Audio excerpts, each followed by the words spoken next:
এই যে সাধু বাবার আশ্রম, উনি যতদিন গত হয়ে গেছে এই যে এইভাবেই রাখা আছে।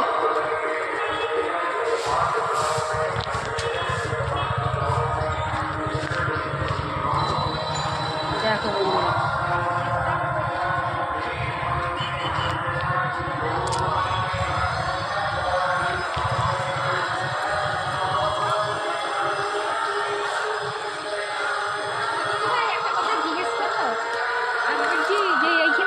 আশ্রম আশ্রম করে এটাই আমি তো ভেতরে কোনোদিন আসিনি। আমি কেন কি কি দরকার?